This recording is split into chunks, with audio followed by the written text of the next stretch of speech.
Le premier numéro de Suma le Mag du mois d'avril en compagnie de nos invités. Aujourd'hui, c'est Alain Legros, le vice-président du Suma, qui est avec nous, en compagnie de Sébastien Mayer, joueur du Suma, et Joël Flores, mécanicien. Bonsoir, messieurs. Bonsoir. Comment ça va? Ça va.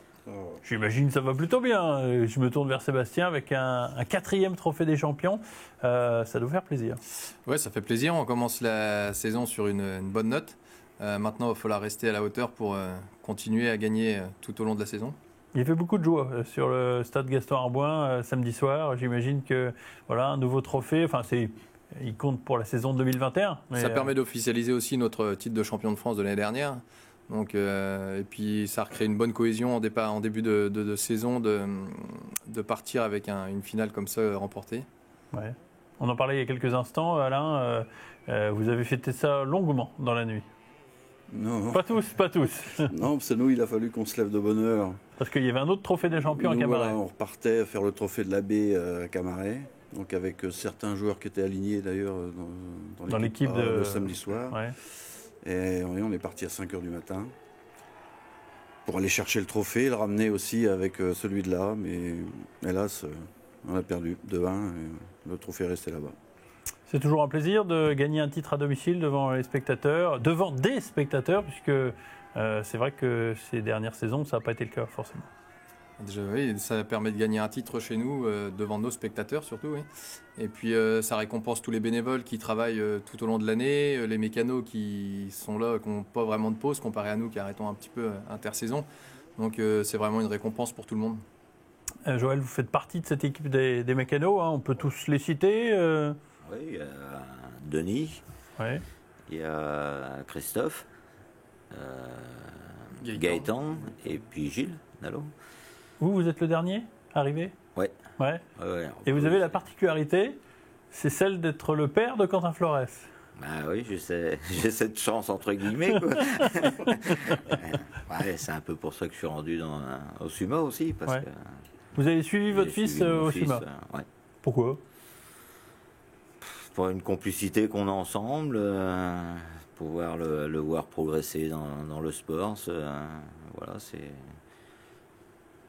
à cause de vous qu'il a ce goût pour la moto, pour le motoball? Je l'ai initié à la moto de bonheur, c'est vrai, mais bon, après, il a essayé le motoball, ça y a plus, et puis on a fait en sorte de progresser comme ça, et puis on a fait 10 ans à Neuville, 10 ans à avoir une bonne complicité ensemble, et puis et quand il est venu sur 3, j'ai suivi. Ouais, ça vous a pas fait grand-chose de quitter Neuville comme ça? Il y a toujours ça fait toujours un petit trou, parce que bon, c'était quand même là-dedans que j'ai commencé, mais j'étais très bien avec les autres clubs aussi, donc il n'y a pas de problème là-dessus. Et cette équipe de mécano, comment elle est alors? On a un bon groupe, on rigole bien, on s'entraide bien, oui, là-dessus, nickel. Ce qui est un peu plus compliqué, c'est pour le dirigeant d'en face qui a dû se creuser les méninges pour faire une équipe A, mais une équipe B aussi. Parce qu'on l'a dit, on le répète, on a perdu Julien Lenoir et Ludovic Goutorbe, mais aussi Johnny Guardado. Franchement, ça crée un trou et du coup, il faut un petit peu bricoler pour justement, notamment cette finale du Trophée des Champions pour l'équipe B. Il a fallu emmener des joueurs de l'équipe qui avaient joué le samedi soir. Oui. Bah oui, en plus, on n'est pas épargné déjà dès le début par des blessures, celle de Jérémy Collier, qui aurait pu être aligné en A, donc ça nous aurait peut-être fait un joueur de plus en B. Oui, il est blessé pour 6 semaines. Oui, 6 semaines environ. Ouais. Et puis, oui, maintenant, il faut bricoler. Oui. Alors, donc, on n'a même pas de coach. On n'a pas trouvé de personne pour remplacer Johnny Guardado. Il paraît que c'est vous. Il paraît que c'est moi. Il fallait quelqu'un sur le papier. À défaut.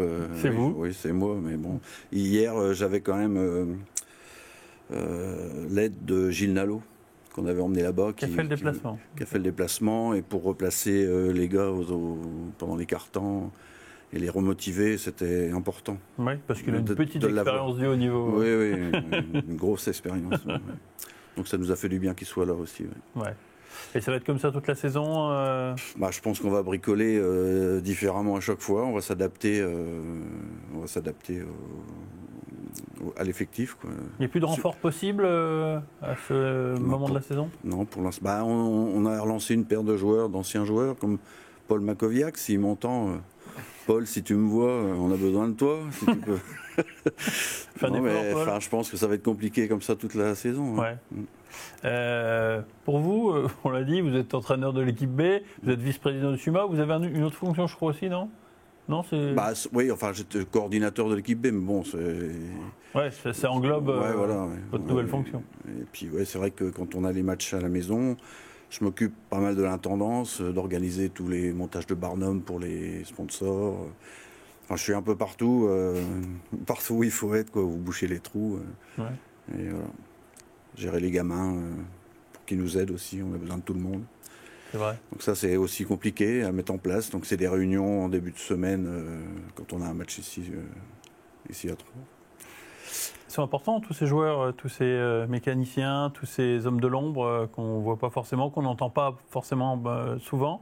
Mais voilà, c'est tout aussi important que les effectifs du SUMA. Oui, c'est hyper important. Et puis aujourd'hui, on le voit surtout sur l'effectif où il faudra que tout le monde retrousse les manches et tout le monde soit solidaire et donne la main pour qu'on puisse y arriver, parce qu'une saison, c'est hyper long.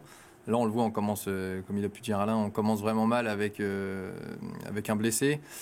Donc on va vraiment avoir besoin de tout le monde, on va avoir besoin de tous les bénévoles qui aident tout au long de l'année, et pour arriver à pouvoir faire une saison quand même correcte. Parce qu'il n'y a pas que le côté sportif qui compte. Évidemment. Cette saison se poursuit avec, dès la semaine prochaine, un nouveau match important contre encore Carpentras. Oui, on va les rencontrer quelques fois en début de saison. Ouais. C'est les quarts de finale aller de Coupe de France. Ouais. Des matchs en jeu comme ça, d'entrée, alors que vous avez très peu d'entraînement, très peu de compétition, ça met tout de suite dans le bain. C'est sûr que c'est pas vous aider beaucoup, mais au moins... On n'a pas vraiment le droit à l'erreur, parce que si on se gourre... il sera trop tard. Donc après c'est bien parce qu'on se met dedans directement. Oui. Ça permet de jouer au niveau tout de suite. Et bon, c'est sûr que si on avait pu avoir quelques matchs supplémentaires de préparation pour pouvoir mettre tout le monde en jambes, ça aurait été quand même un petit peu mieux. Mais on va faire notre maximum. Ouais, je crois que c'est tout le mois d'avril qui est comme ça. Ouais. Carpentras, on les joue coupe, championnat, et puis le trophée des champions. Donc ouais, ça fait beaucoup. Ça fait beaucoup, ouais. Il n'y a pas trop de C'est un peu dommage que ce soit d'ailleurs toujours la même équipe. Ça fait 2 ans d'affilée où ça se passe comme ça. L'année dernière, c'était avec Neuville, cette année, c'est avec Carpentras. Ouais. Donc après, même pour le public, je pense que c'est pas forcément plaisant non plus de voir toujours les mêmes équipes. Ouais. Après, c'est deux bonnes équipes, donc il y a du beau jeu, mais... Après, il n'y a pas beaucoup d'équipes qui peuvent se permettre de gagner le titre de champion cette année. Neuville, Non, mais là, je parle a... par rapport au tirage de coupe et de championnat. Là, ça tout tombe quasiment d'affilée, quoi. Joël, il y a eu beaucoup de casses samedi soir? Pour l'instant, pas trop. Faut que ça continue comme ça. Mais non, mécaniquement, ça va. Les moteurs ont été refaits tout cet hiver et tout. Là, on est en début de saison, on n'a pas trop de soucis particuliers. Donc il y a plus de motos que de joueurs, en fait. Pour l'instant, oui. Donc côté partie mécanique, il n'y a pas de souci. Même si on avait de la casse mécanique, même si on a plus de motos que de joueurs, on est quand même un petit peu bloqué par rapport aux positions, par rapport aux hauteurs et tout ça. Donc il faut quand même qu'on soit réactif si on a des problèmes sur les motos, de réparer tout de suite les motos attitrées. Parce que bon, le mulet c'est bien, mais il n'est pas. C'est temporaire, quoi. Voilà, c'est bien. Faire ta moto quand même. Oui. Ouais. On est plus à l'aise dans ses réglages. Bah ouais, puis les pouces ballons sont pas forcément les mêmes, donc le temps de s'y faire sur des gros matchs comme on a eu samedi et ce qui arrive, quand on prend un mulet, il y a le temps de s'adapter au pouce ballon, à la reprise de la moto, mine de rien. Donc on essaie de faire au plus vite pour qu'ils puissent récupérer leur machine. Ça prend du temps d'être mécanicien du SUMA? Ah oui, ça prend du temps, oui. Après... Combien de temps à peu près? Ça dépend des semaines. La semaine dernière, j'y suis allé toute la semaine, tous les après-midi. J'ai l'avantage dans mon métier d'avoir du temps libre l'après-midi. Donc je fais du 13h, 20h en ce moment, la semaine dernière pour le SUMA, quoi. Donc c'est une bonne... Après, c'est aussi je suis pas obligé, je pourrais... on a envie de gagner, on a envie d'être avec les joueurs et puis qu'ils récupèrent leur bécane le plus vite possible et puis tout se passe bien. Donc c'est une bonne situation pour vous, mécanicien. Oui. Alain, pour terminer, on l'a dit, il y a beaucoup d'échéances pour le SUMA au mois d'avril. Il va falloir être compétitif tout de suite, mais apparemment vous l'êtes au vu du Trophée des Champions. Oui, c'est bien si l'effectif ne subit pas de blessures, tout ça. Et, oui, le niveau est bon pour l'équipe A. Oui. Pour l'équipe B, ça va être plus compliqué, mais pour l'équipe première, oui, on a une bonne équipe de base, quoi. On va terminer cette émission avec la traditionnelle rétro, et cette fois-ci, on s'est projeté en 2014 pour donc un match SUMA-Carpentras. 3 absents du côté sumaïste et pas des moindres, puisque Colfort, Guardado et Ravier manquaient à l'appel pour cette rencontre face à Carpentras. Il ne pleuvait pas comme vache qui pisse samedi soir, et cela pouvait grandement aider au jeu, même si Carpentras semble plus à l'aise que les Troyens de ce côté-là, puisque Landréal a beaucoup de travail dans ce début de match. Le gardien troyen doit écarter de moult tentatives pour empêcher la prise d'avantage du club sudiste. Il ne pourra rien en revanche à la 12e minute sur cette frappe de Mourgeon, récompensant la domination provençale. Cela a le don de fouetter l'orgueil des Diables Rouges qui se réveillent par l'intermédiaire de Julien Lenoir à maintes reprises. Et alors que le SUMA fait tout ce qu'il peut pour revenir au score, les Aubois encaissent un second but juste avant la mi-temps, toujours par Mourgeon, sur un coup franc dévié. Cela casse littéralement le moral des Troyens. Oui, la deuxième période, quand il marque le but sur le coup franc contré, alors qu'on avait les occasions, qu'on aurait pu revenir à 1, même passer de 1, ça nous a foutu un coup. Les joueurs de Nicolas Perea reviennent des vestiaires très motivés. Sur un coup franc de Goutorbe à la 50e minute, ils inscrivent même un but. Joie de courte durée puisque Mayer provoque un pénalty 3 minutes plus tard. Un coup de pied arrêté transformé par Nuzzo. 3-1 pour Carpentras. Le 4e quart-temps marquera un tournant dans la rencontre puisque les Diables Rouges ont le couteau entre les dents pour cette dernière période. Julien Lenoir obtient lui aussi réparation pour cette faute à la 68e minute. Goutorbe transforme le pénalty. Le SUMA pousse dans les dernières minutes et à 4 minutes de la fin, Goutorbe trouve Masson qui de son mauvais pied lobe le gardien adverse. 3 partout. Je ne sais pas si c'est un coup de chance ou pas, mais bon, aller dedans, ça nous a permis d'avoir le nul et je suis très content d'en arriver là. Excellent résultat pour les hommes du président Madaleno, une performance réalisée dans la lignée de la victoire contre Oulgat la semaine dernière. C'était Carpentras, c'est jamais facile. Et donc on a effacé un petit peu le mauvais pas là-bas, on avait perdu 6-3.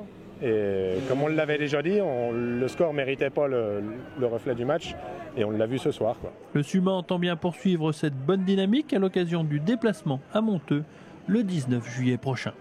Voilà, c'est la fin de cette émission. Je vous remercie de l'avoir suivi. On se donne rendez-vous le mois prochain pour un nouveau SUMA Le Mag. À très bientôt. Au revoir.